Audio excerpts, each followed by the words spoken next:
tous et bienvenue pour cette nouvelle vidéo ASMR. Aujourd'hui je vais vous présenter les cartes utilisées par Yuki au cours de la première saison de Yu-Gi-Oh! Donc j'ai essayé de recréer le plus fidèlement son deck en choisissant 40 cartes parmi les cartes qu'il utilise au cours de la saison 1. Il ne me semble pas avoir oublié beaucoup de cartes. Donc je suppose que si vous étiez un fan de cette série, vous avez reconnu pas mal des cartes que Yuki utilisait dans les premiers épisodes de Yu-Gi-Oh! Donc je vais maintenant vous présenter ces cartes en essayant de respecter l'ordre chronologique. Donc tout d'abord vous avez le gardien ailé, le dragon ailé, gardien de la forteresse, qui est la toute première carte utilisée par Yuki contre Seto Kaiba. Voilà, donc j'espère que vous voyez bien la carte. Donc il s'agit du dragon ailé, gardien de la forteresse, et donc qui attaque le monstre que venait de jouer Kaiba, donc qui était une 1200 points d'attaque. Et donc c'est un monstre qui a 1400 points d'attaque.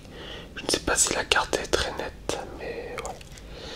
Donc c'était pas une carte très puissante, mais je trouvais que c'était quand même un monstre assez marquant dans l'univers de Yu-Gi-Oh!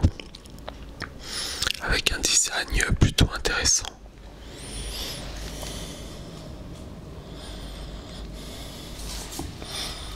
Ensuite on retrouve d'autres cartes comme le guerrier castor. Donc pareil, c'est vraiment un monstre. C'est pas un monstre fort du tout, mais c'est un monstre que l'on voit beaucoup dans la saison 1 de Yu-Gi-Oh! Et qui disparaît dans les saisons suivantes, car il fait un peu, on va dire, la carte fait un peu vieillot et la carte ne fait pas très puissante surtout. Une 1200 points d'attaque pour 4 étoiles, enfin une 1200 points d'attaque sans effet. En règle générale, ce n'est pas assez puissant. Alors ensuite, l'on retrouve le fameux magicien des ténèbres qui est utilisé dès le premier match de Yuki face à Seto Kaiba dans l'épisode 1. Donc c'est vraiment l'une des cartes les plus marquantes de Yu-Gi-Oh! Avec certes le dragon blanc aux yeux bleus. C'est une carte qui a un design vraiment très soigné, c'est une très belle carte. C'est bien sûr une carte que tout le monde connaît, je suppose.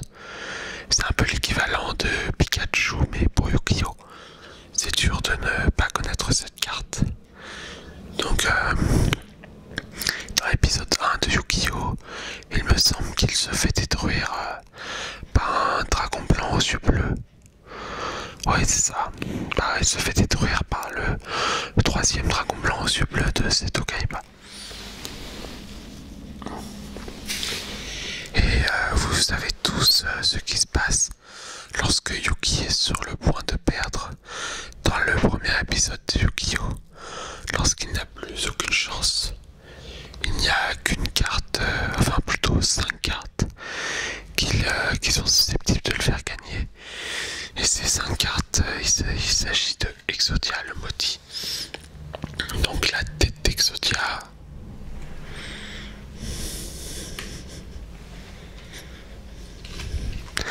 la jambe droite d'Exodia, la jambe gauche d'Exodia, le bras droit d'Exodia, et pour finir, il est de l'autre côté, le bras gauche d'Exodia.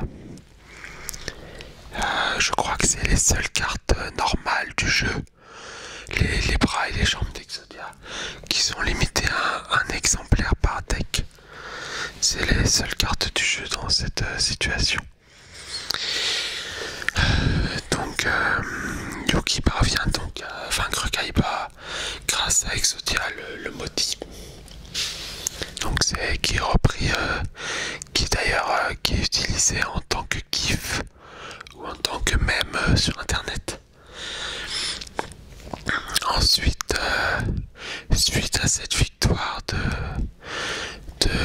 face à Seto Kaiba, qui se trouve être le champion du monde, Yuki reçoit une invitation pour le royaume des duellistes. Donc, dans le cadre de cette invitation, il reçoit les cartes suivantes.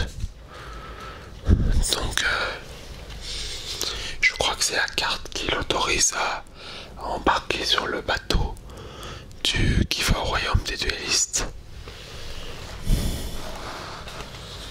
Ça, je crois qu'il s'agit de la carte qui l'autorise à se trouver sur l'île.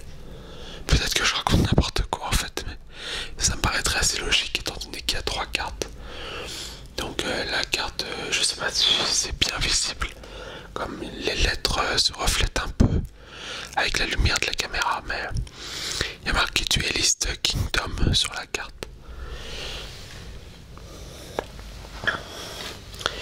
Et finalement, la carte,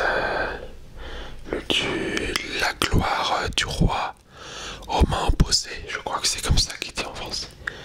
Et donc c'est la carte qui stipule que Yuki, c'est la carte que remporte Yuki lorsqu'il parvient à battre Joey en demi-finale, enfin en finale, sachant que la finale c'est le tremplin pour affronter Pegasus.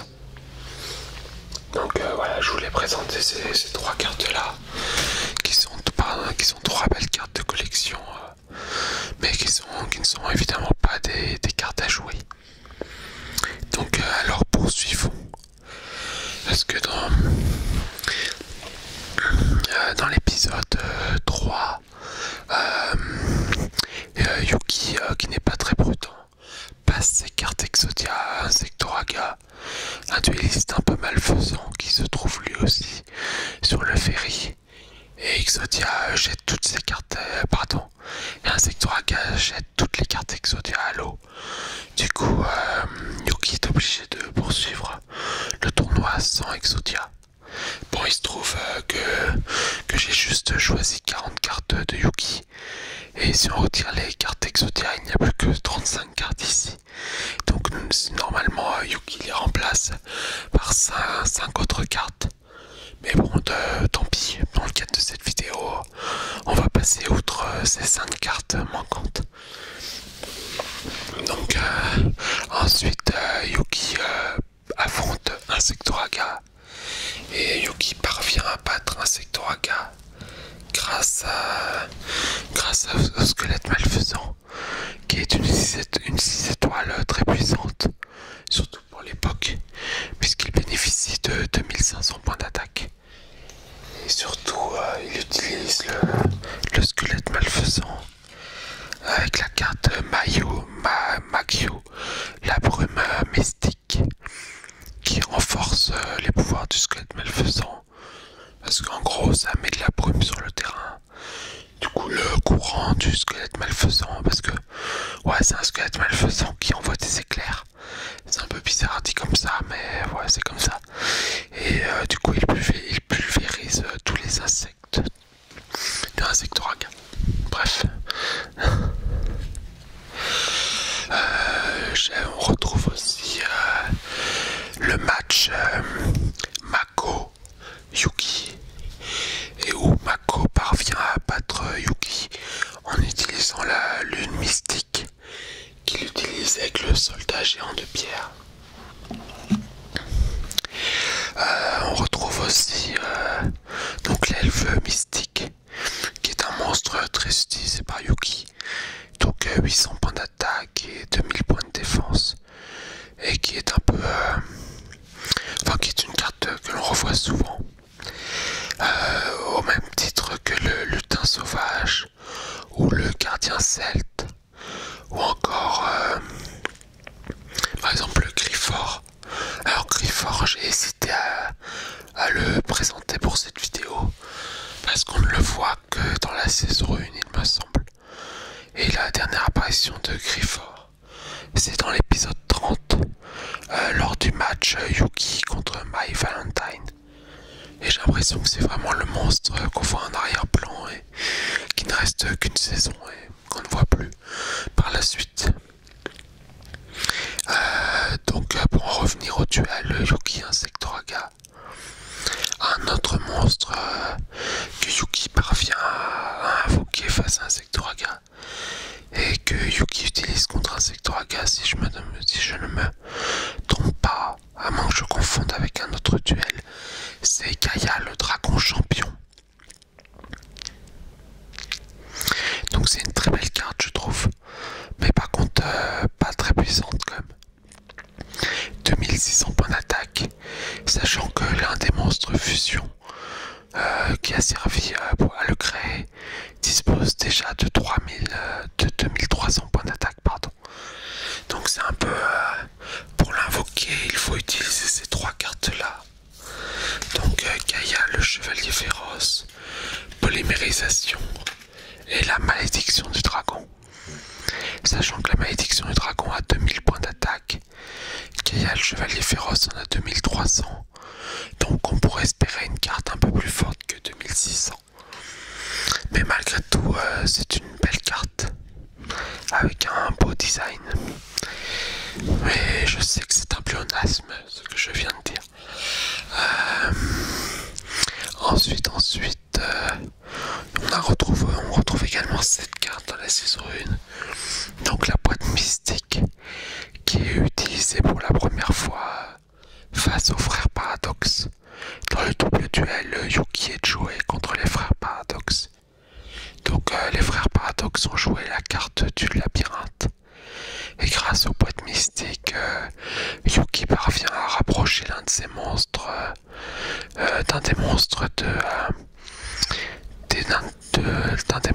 des frères Paradox, étant donné qu'il faut parcourir tout le labyrinthe. Bon là c'est évidemment une règle qui n'existe pas dans la réalité et c'est un peu un bricolage de règles qu'on trouve souvent dans la saison 1. Sachant que dans la saison 1, il n'y avait pas d'invocation sacrifice et que l'on pouvait jouer à tous les monstres directement sans sacrifice et que c'était des duels en 2000 points de vie aussi. Donc ensuite on va passer aux cartes. Donc je vais passer aux matchs qui ont lieu dans le château de Pegasus. Ah non, j'en ai oublié un. Le match retour Yuki Kaiba. Et où Kaiba utilise son ultime dragon blanc aux yeux bleus contre Yuki. Et Yuki parvient à vaincre l'ultime dragon blanc aux yeux bleus juste avec la carte cimetière de mammouth. Donc une 1200 points d'attaque utilisée avec la carte de la flèche vivante. Alors c'est pas vraiment la flèche vivante qui est là parce que la carte flèche vivante n'existe pas en vrai, mais c'est une carte qui ressemble à la flèche vivante, donc on va dire que c'est pareil. Et donc Yuki arrive à battre un monstre super puissant de Kaiba uniquement avec cette combinaison de cartes. Mais ensuite Kaiba lui fait du chantage et finalement Yuki est obligé de le laisser gagner. Donc c'est Kaiba qui remporte ce duel. Mais bref, passons aux matchs qui ont lieu dans le château de Pegasus. Donc la première dueliste que Yuki affronte une fois rentré dans le château de Pegasus, c'est My Valentine. Et c'est un duel très compliqué pour Yuki parce qu'il est comment dire, il est ébranlé de sa défaite contre Kaiba. Il a perdu confiance en lui, donc il sait pas comment jouer face à Mai. Et du coup, il a vraiment beaucoup de mal à vaincre Mai. Et au cours de ce duel, Yuki utilise pas mal de nouvelles cartes qu'il n'a pas utilisées auparavant. Donc il utilise notamment la tortue catapulte pour la première fois. Avec le contrôle cérébral. Donc en fait il prend contrôle du monstre, du dragon de compagnie de Tamarpi de Mai. Il en prend le contrôle grâce à cette carte. Et ensuite détruit le sacrifice pour activer l'effet de la tortue cachés. Enfin, dans le dessin animé, c'est pas des dommages, mais en gros, c'est un coup assez violent pour Mai. Il utilise aussi pour la première fois le repos du monstre qui lui permet de renvoyer un monstre dans son deck et de mélanger son deck et donc de mettre un monstre à l'abri des attaques de l'adversaire, sachant que les attaques directes n'étaient pas autorisées dans la saison 1 de Yu-Gi-Oh! Et finalement, le coup de grâce contre Mai, c'est avec l'une des cartes, la carte la plus puissante de Yuki que l'on voit dans la saison 1. Il s'agit du chevalier de l'esprit maléfique, du lustre maléfique. Pardon, du soldat du lustre noir. C'est pas... Donc c'est une carte monstre rituel. Donc il s'invoque avec le rituel du lustre noir et qui dispose de 3000 points d'attaque et de 2500 points de défense. Un peu comme le dragon blanc aux yeux bleus. Et donc c'est ce fameux monstre qui permet à Yuki de donner le coup de grâce à Mai. Donc c'est vraiment une très belle carte et c'est vraiment un bel épisode lorsque l'on découvre cette carte. Je crois même que les monstres qu'il utilise pour vaincre, pour invoquer le soldat du lustre noir, c'est Gaïa le chevalier féroce, donc qui a 7 étoiles, et Koribo qui a 1 étoile, donc ça fait bien 8 étoiles là. Ensuite, Yuki affronte Joey en finale. Donc là, c'est vraiment un très beau duel. Donc avec des cartes... Enfin, c'est vraiment un beau duel, surtout pour ce qu'il représente dans la série. Et la carte qui permet à Yuki de vaincre Joey, c'est le mage noir. Donc Dark Mage. Donc il possède 2800 points d'attaque et 3200 points de défense. En fait, Joey utilise la faculté du magicien du temps pour faire vieillir le magicien des ténèbres. Et il ne se doute pas que le magicien des ténèbres vieilli est encore plus fort, vu qu'il donne naissance au mage noir. Et donc Yuki parvient à vaincre Joey grâce à cette carte. Donc c'est la première fois que l'on découvre cette carte dans le dessin animé. Je pense même que c'est la seule fois dans le dessin animé que l'on voit cette carte. Alors ensuite, on va passer au fameux match du Millennium. Donc Yuki contre Pegasus. Donc au cours de ce match, Yuki utilise vraiment Yuki utilise plein de cartes de son deck. Surtout que c'est un match en 5 parties. Donc Yuki utilise bien sûr le magicien des ténèbres, les fameux chapeaux magiques que je n'ai pas encore présentés, qu'il a utilisé à plusieurs reprises bien sûr. Mais le problème c'est que contre Pegasus, ce n'est pas très efficace vu qu'il peut lire dans les pensées. Il utilise aussi des monstres comme le guerrier castor, le castor guerrier, quoi d'autre, le gardien celte il me semble, les épées de... Il n'utilise pas les épées de lumière révélatrice, alors je sais pas si j'en avais parlé, mais les épées de lumière révélatrice il utilise que dans l'épisode, il utilise dès l'épisode 1 contre Seto Kaiba et à d'autres reprises bien sûr. Mais je vais essayer de ne pas trop me disperser. Donc pour revenir au fameux match du Millennium, Yuki utilise aussi le cercle envoûtant il me semble. Il utilise bien sûr la carte force miroir. C'est grâce à cette carte qu'il parvient à renverser le duel.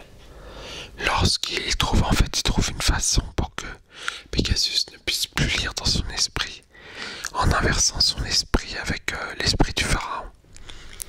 Et donc il parvient à surprendre Pegasus avec la force miroir, ainsi qu'avec la carte de la flèche vivante. Décidément c'est une carte qui lui est assez précieuse, la flèche vivante.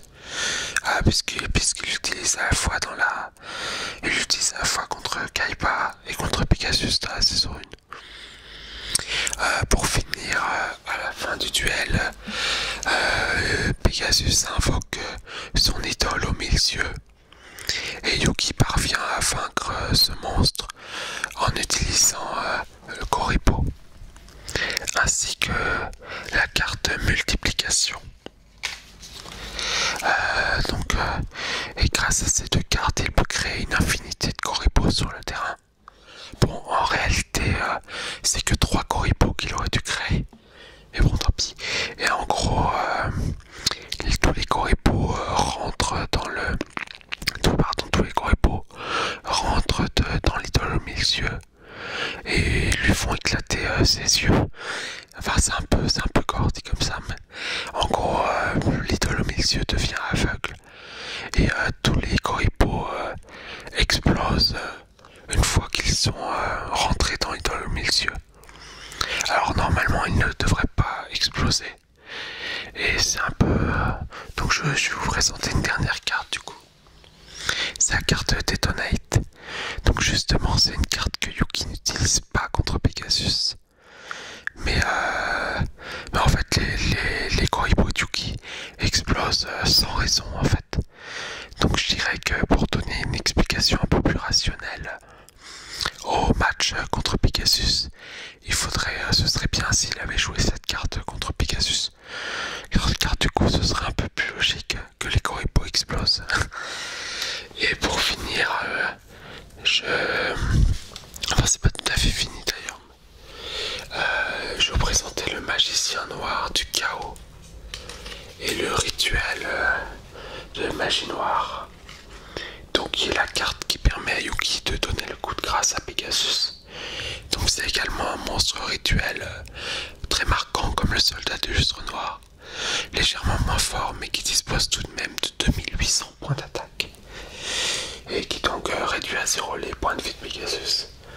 Donc c'est vraiment il y a vraiment des belles cartes qui sont introduites dans la saison 1 de Yu-Gi-Oh! Et finalement une carte dont je n'ai pas encore parlé et que Yuki n'utilise pas dans la saison 1 mais qu'il a failli utiliser, c'est dans le tout dernier épisode, dans le tout dernier duel de la saison 1 face à Rebecca. Et en fait, Yuki abandonne alors qu'il est sur le point de piocher cette carte et que cette carte pourrait le faire gagner en retirant 5 monstres du cimetière de Rebecca. Et donc affaiblir le monstre de Rebecca qui doit sa puissance au nombre de monstres qu'il y a dans le cimetière. Et donc Yuki abandonne alors que, en jouant la carte Libération d'âme qui se trouve donc dans son deck, il aurait pu gagner face à Rebecca. Donc voilà, je vous ai présenté pas mal de cartes utilisées par Yuki au cours de la saison 1. Donc les plus marquantes pour moi, ça reste... je crois que je n'ai rien dit sur le cercle envoûtant. Je suis pas sûr d'en avoir parlé, mais c'est évidemment une carte également très intéressante et qui revient très souvent. Donc pour moi, les cartes les plus marquantes de Yuki de la saison 1, c'est bien sûr le magicien des ténèbres, Exodia le maudit, le soldat du lustre noir, le magicien du chaos noir, les fameux chapeaux magiques en carte piège, la force miroir, le cercle envoûtant, les épées de lumière révélatrices, la renaissance du monstre. Ça c'est vraiment des cartes mythiques dans l'univers de Yu-Gi-Oh! Et la fameuse carte polymérisation aussi, qui est presque la seule carte avec la renaissance du monstre, et ainsi que la marmite d'avidité qui arrive plus tard. C'est une des seules cartes qui est vraiment utilisée par tous les duellistes de Yu-Gi-Oh! C'est vraiment très rare un duelliste. Ouais. C'est vraiment très rare un duelliste qui n'utilise pas la carte polymérisation. Donc je n'ai plus beaucoup de